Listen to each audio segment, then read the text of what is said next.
This is a problem from 2018 China's Math Olympiad. It is an excellent problem. It has logarithm, absolute value, and function, and also mathematical thinking. So here we have a function defined for x greater than 0 with piecewise definition, that is, when x is smaller than 9, it's going to be absolute value of log base 3x minus 1, or greater than 9 is going to be 4 minus square root of x. And we say that there exists ABC such that the function value of fa, fb, fc are equal to each other, and these three numbers are distinct. For this sort of function problem, it is good to know the basic shape of certain function, like for example the common function of y equals x squared, in this case y equals square root of x, or the log base 3x, and also what is the function if we have an absolute value. Try to take the challenge and solve the problem yourself before you move on. As I mentioned, it is good to know the shape or the graph of the function. Okay, let's first look at log base 3x minus 1. That is the standard, the log function, and then you shift down by 1 unit, right? So what does the curve looks like? So it's really important to understand that. So this is minus 1 where when from negative infinity, and this is 3, 0, okay, because it's shift down by 1 unit, and this is going to be positive and go to infinity. Right? Notice that we take the absolute value of this function, which is the negative part becomes positive. You're going to flip. So the curve on the left hand side is going to be changed when we put absolute value to it, and it will be this. So now we take care of the first part of the definition. Now how about the second part? Second part, we have 4 minus square root of x. You know that square root of x by itself is going to be increasing function, but then you have minus, you can be decreasing function, and when x equals 9 is going to be 3 here. Square root of 9 is going to be 3, so the value is going to 1. So in the first definition, you plug in 9, that's 2 minus 1, that's 1, and then here is also 1, so the function is continuous.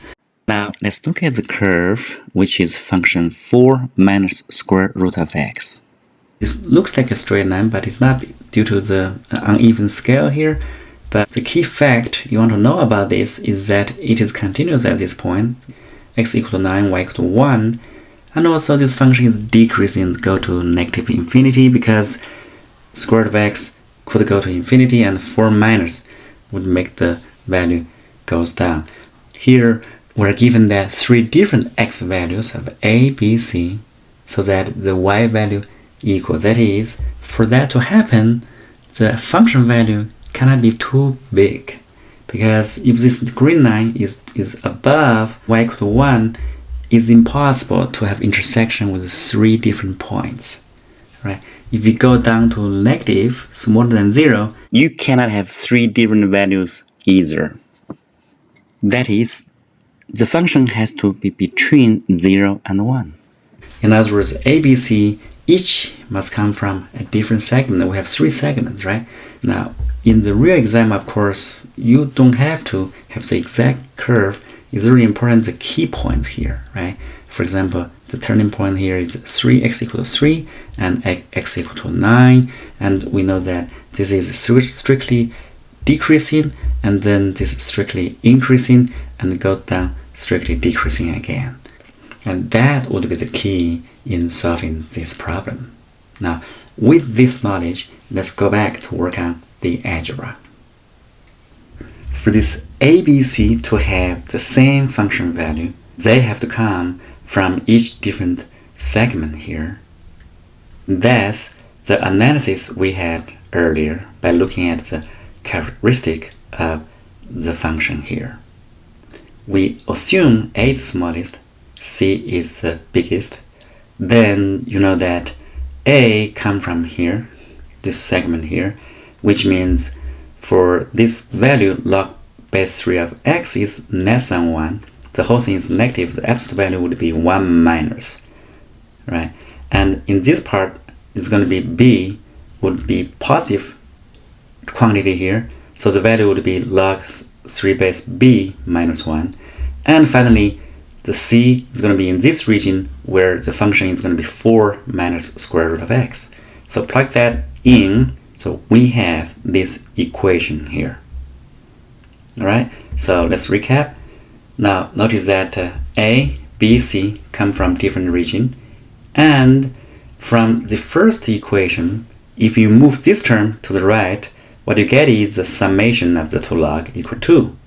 Of course, by the property of logarithm, that's log 3 of a times b equal to ab would be 9. We're asked to evaluate the product ABC's range. Now we know that ABC is 9c, so we need to find out the range of c. Okay, let's go back to the original analysis. So for this ABC to achieve the same function value, we know that the function value itself is going to be bounded by the interval 0 and 1. Y value has to be between 0 and 1. So for c here, the function is 4 minus square root of x. So we know that the range of c is constrained by this inequality.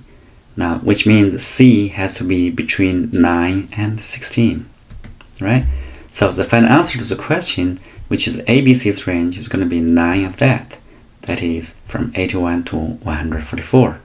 So again, I really like this problem. It's well designed. It requires a combination of some basic knowledge on logarithms, absolute values, square root, and some analytical sense regarding the trend of function.